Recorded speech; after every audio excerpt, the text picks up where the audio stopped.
And you can hide, but you'll never get away. Drop it! Do you know what happened to the last person who tried to kill me?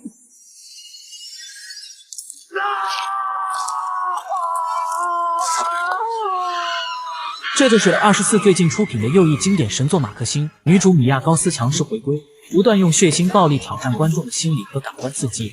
有些观众认为它过于残忍，是对人性的亵渎。但不得不说，作为 X 三部曲的收官之作，马克星大尺度的表演依然没让观众失望。因此在此提醒大家，未满18岁和心理承受能力弱的小伙伴，请在家人或朋友的陪同下一起观看。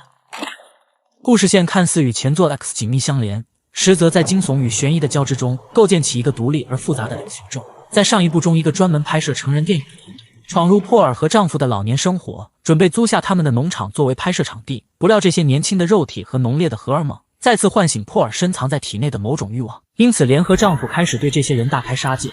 但遗憾的是，最后被一个叫马克辛的女孩碾压身亡。事后仿佛什么也没发生过，开启新的人生。原来她和年轻时的珀尔一样，也有一个梦寐以求的明星梦。唯一不同的是，马克辛从小就拥有极高的跳舞天赋，父亲望女成凤，夸他一定会成为教堂里的大明星，并给他定下人生格言：绝不接受与我不匹配的人生。I will not accept a life I do not deserve. 可让他万万没想到，马克辛长大后竟离家出走，拍起了成人小电影。父亲是一位虔诚的清教牧师，对影视作品中的色情暴力深恶痛绝，所以这对他来说简直就是极大的讽刺。短短几年，马克辛就在色情行业做到顶流，但他并不满足于现状，因为他真正的梦想是当一名好莱坞演员。现实是，如今他已经33岁，不能一直出演成人小电影，女人的保鲜期实在短得可怜。为了更好的生活，他必须转行。于是马克辛来到《清教徒2》的试镜现场，凭借自己出色的演技，将角色内心的情感展现得淋漓尽致。伊丽莎白导演对此非常满意，但制片人却对他拍摄小电影的履历很是在意。这时导演提出一个变态的问题，想看看他这些年的成功秘籍。马克辛没有拒绝，果断撩开上衣。最后评审团眼前一亮，全票通过。走出剧场后，马克辛迈着六亲不认的步伐，对那些等待试镜的女孩进行嘲讽。Y'all might as well go home cause I just fucking nailed that. 别看他表面上看似淡定，其实内心早就慌得一匹，裤子都已经被汗水打湿。随后马克辛驾车离开，准备前往小电影摄影现场。加入新剧组前，他还得继续之前的工作。此时电视上正播放着重要新闻：1985年的美国已经不再辉煌，暴力虐杀毒品泛滥，同时性开放文化正涌向高潮，已经严重影响到青少年的正常发育。于是家长们开始抵制大尺度创作内容，比如色情电影、恐怖片以及那些激进的音乐，认为这些行为都是在兜售罪孽。但最让警方头疼的是，一个名为夜行者的神秘杀手正在连环作案，而且专挑年轻漂亮的女演员下手，让整个洛杉矶陷入恐慌之中。警方怀疑夜行者可能与邪教组织有关，但在找到线索前，只能提醒市民多加防范。另一边，马克辛来到拍摄基地，看到同事们正在摄影机前打得热火朝天。拍摄完成后，女孩急忙来到化妆间卸妆，表示今晚要去好莱坞山参加派对，到时候会有很多富豪出席，随便勾搭上一个就能实现财富自由。但马克辛对此并不感兴趣，他想通过自己的努力来改变命运，而且今晚还要参加一场世界表演秀，如果被选中，一样可以得到一笔不小的财富。拍完无聊的小电影后，马克辛刚回到家，就接到经纪人打来的电话，表示他已经成功入选《清教徒2》的女主角。马克辛高兴不已，第一时间把这个消息告诉给录像店的好友小黑，并扬言用不了多久他将会成为新一代的尖叫皇后。小黑表示，伊丽莎白是一位被严重低估的导演，清教徒一定会成为未来的经典之作。得到夸奖后，马克辛自信满满地走出录像店，来到霓虹灯下的星光大道，这里到处充斥着荷尔蒙的味道。马克辛走进一家极其隐蔽的夜店，开启他夜班生活。在这里，顾客必须用投币的方式打开双面镜，像开盲盒一样欣赏里面的激情艳舞，而舞女从里面看到的却是一面镜子。不知道顾客是谁，只能尽情表演。马克辛对面是一个身穿风衣的中年大叔，被他那性感的身姿迷得神魂颠倒，内心燃起一股难以抑制的难道他就是所谓的夜行者？表演结束后，马克辛走在幽深的小路上，惊恐地发现平日总是敞开的铁门却被牢牢锁住。当他准备返回时，突然被一个变态男挡住去路，手持尖刀向他慢慢逼近。马克辛想要逃跑，可铁门却无法打开。关键时刻，马克辛从包里掏出一手枪，变态男被吓得菊花一紧，立马扔下手中的尖刀，不断向马克辛求饶。Well, we're playing now. 可马克辛根本不相信他的鬼话，用枪威胁男人脱光衣服，然后让他跪在地上，将枪口塞进嘴巴。Face down, ass up. Do you know what happened to the last person who tried to kill me? 看来这才是惩罚男人最好最有效的办法。惊魂未定的马克辛回到家后，把小黑请到家里陪他一起看清教徒第一部的内容。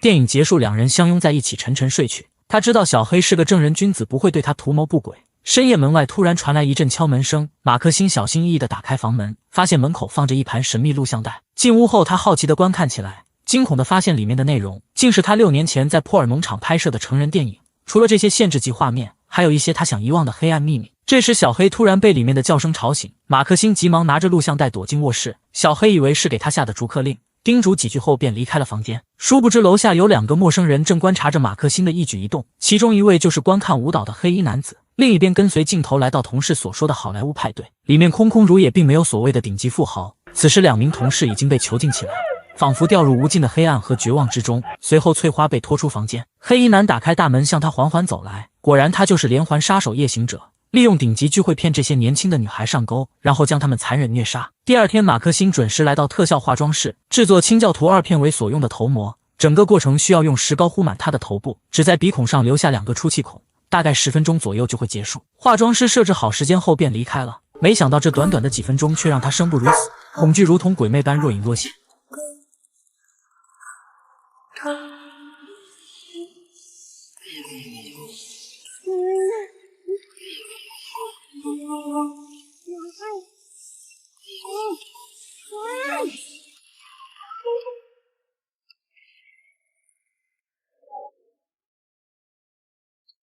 还好紧急时刻化妆师及时赶到。与此同时，警方在墓地发现2具女尸，身体和脸上全被打上5芒星的标记，初步断定死亡时间不超过5小时，很可能和邪教组织有关。另一边，马克辛离开化妆室后，发现车窗上夹着一张纸条，上面是他小时候的照片和一个电话号码。马克辛以为是剧组发出的特殊邀请，立即拨通了上面的电话，对方是一个中年大叔，威胁他立马到酒店找他。马克辛被整得一头雾水，立刻驱车前往。见面后得知男人是一名私人侦探，也就是之前和黑衣男在一起的那位，对马克辛进行一顿嘲讽后，说出他6年前在珀尔农场的所作所为。那是他第一次拍小电影的时候，拍摄时剧组人员全部被老年珀尔虐杀，最后马克辛完成反杀，成为了唯一的幸存者。如果这件事暴露出去，肯定会把马克辛当成杀人凶手，到时候他的明星梦就彻底泡汤。面对男人的威胁，马克辛只好妥协，想用超能力堵住男人的嘴。可男人对他的钱根本不感兴趣，因为背后的雇主比他更有钱有势，唯一的要求就是让他参加今晚的聚会。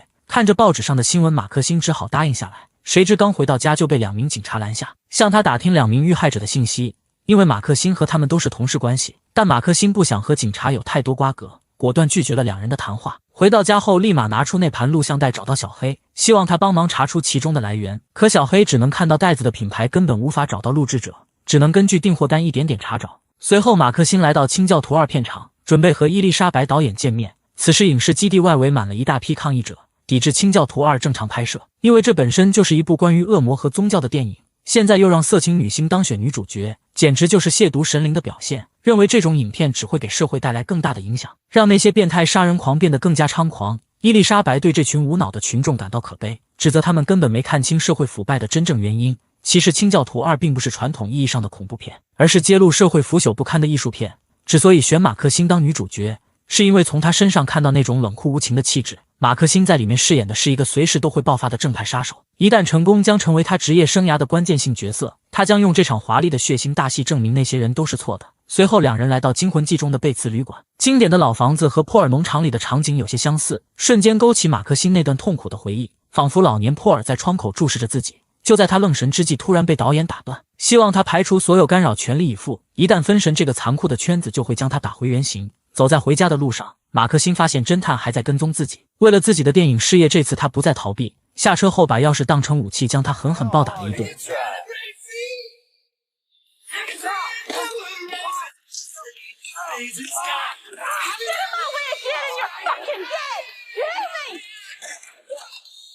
为了彻底摆脱对方的骚扰，马克辛找到成人电影的经纪人，将6年前的秘密全盘托出。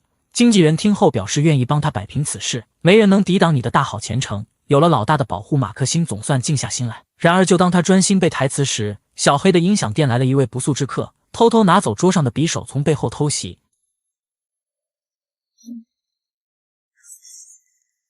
然后一刀刀刺进他的后背，手段极其残忍，最后扯掉他的十字架耳环，扬长而去。上车后，黑衣男一脸淡定地清理着手上的血迹。侦探看到后感到无比崇拜，多希望自己也拥有这种胆量。第二天，马克辛看到小黑的尸体，悲痛欲绝，发现他额头上也被刻上5芒星的标记，和2个同事一样，都是被夜行者所杀。马克辛失去最好的朋友，决定全力配合警方调查，将夜行者绳之以法。结果却遭到对方的谩骂和威胁。他认为马克辛一定隐瞒了什么。正常情况下，3个好友接连遇害，肯定会第一时间向警方求助，害怕自己成为下一个受害者。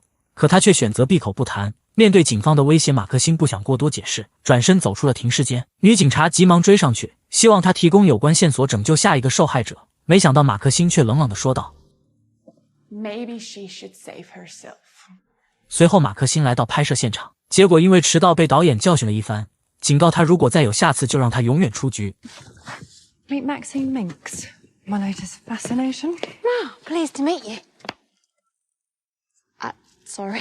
马克辛明白导演的意思，表演结束后独自找到茉莉交谈，对方以过来人的身份提醒他，表演时千万不要想太多，只要按导演说的去做，片约就会源源不断。他非常忠于自己最信任的人，比如自己在上一部中已经死得不能再死，现在他又满血复活，还能继续拍戏。虽然现在他算不上什么大明星，但对一个来自贫民窟的女孩来说，已经是非常牛逼的存在。随后茉莉表示自己要去好莱坞山参加宴会，转身走进了房间。马克辛刚要离开，一转身发现之前被他暴打的侦探出现在眼前，腰里别着一把手枪，让他对自己的行为付出代价。马克辛见状撒腿就跑，在影视基地展开一场惊险刺激的追逐戏，最后跑进《惊魂记》中杀手所住的别墅。侦探刚要靠近，正好被警卫撞见，成功帮马克辛逃过一劫。随后伊丽莎白找到马克辛，告诉他自己花了很长时间才取得今天的地位。《清教徒2》不仅仅是一部续集，而是证明他在这个行业拥有足够话语权的机会。他不希望多年的心血被任何人毁掉，提醒他尽快解决掉一切麻烦，开拍前拿出最好的状态。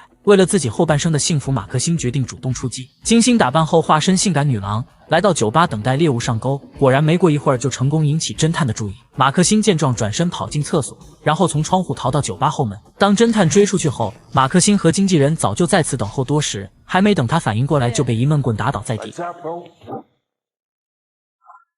当他再次醒来时，已经被带到一处报废停车场。侦探被吓坏了，不断向对方求饶，但一切却毫无卵用。随着液压机的缓缓下降，侦探发出痛苦的嚎叫，被炸成了西瓜汁。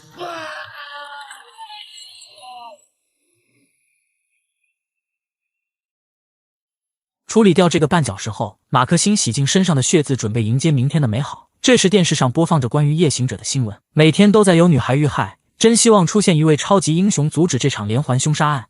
这让马克辛突然想起茉莉提到的豪华聚会，之前同事也是去了那里后双双遇害，怀疑夜行者就在那里，而且侦探曾多次邀请他前往，说明里面肯定隐藏着不可告人的秘密。为了查出真相，马克辛化身超级英雄，决定前往豪宅一探究竟。可他并不知道自己并不是一个人在战斗，身后还跟着一直监视着他的警察。来到好莱坞山后，马克辛走进一栋豪华别墅，里面安静的让人后背发凉，并没有所谓的派对，只听到楼上传来2人对话的声音。马克辛小心翼翼地走上楼梯，听到房间里传来熟悉的声音，推开房门后发现里面播放的竟是他儿时的录像。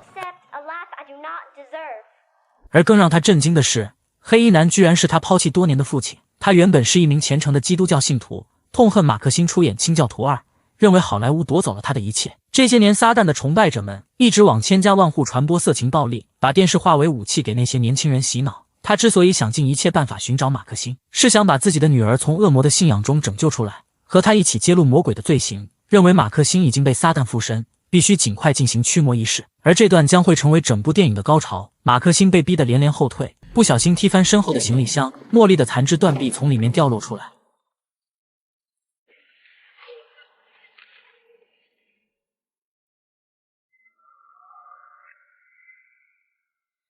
惊慌之际，突然被父亲用塑料袋套住头部。马克辛拼命挣扎，但很快就因窒息晕了过去。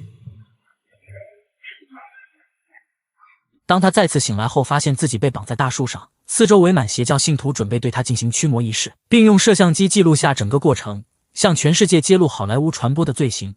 父亲告诉马克辛，我会给你一直梦寐以求的东西。I'm gonna give you what you always wanted. You'll be more famous than anything Hollywood could conjure. Fame that will never end. 那些女孩之所以被五马分尸，是因为她们不愿接受上帝的垂爱。随后恶魔父亲拿起烧红的烙铁，准备对马克辛进行标记，驱除他体内的邪祟。关键时刻，2名警察终于赶到，然而下一秒，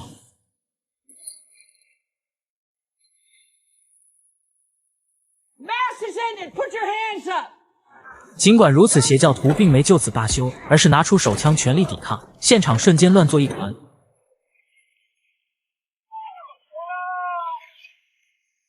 马克辛趁机割断绳子，刚要逃跑，突然被一个男人拖入水中，惊慌之际用匕首将对方一刀毙命。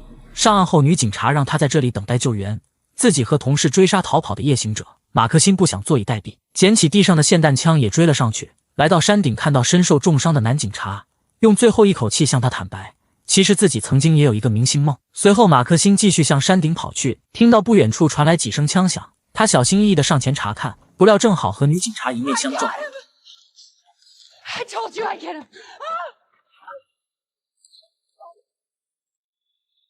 最后，马克辛在广告牌后面看到奄奄一息的父亲。为了活命，他告诉马克辛：“其实我所做的一切都是为了帮你完成梦想，希望你成为和我一样优秀的人。”没想到最后却创造出一个怪物，辜负你的信任是我最大的罪过。就在这时，警察的救援队终于赶到，警告马克辛放下武器。镜头一转，电视上播放着夜行者被成功抓获的新闻，马克辛也因此成为人们眼中的超级英雄。 清教徒2上映后深受大家喜爱，成功拿下北美票房冠军。马克辛一夜成名，在闪光灯的照耀下踏上红毯，仿佛被赋予神奇的光芒，在粉丝面前展现出与众不同的个性与魅力。当记者让他对准备加入好莱坞的女孩说几句鼓励的话时，马克辛一脸绝望地说道 Never give up.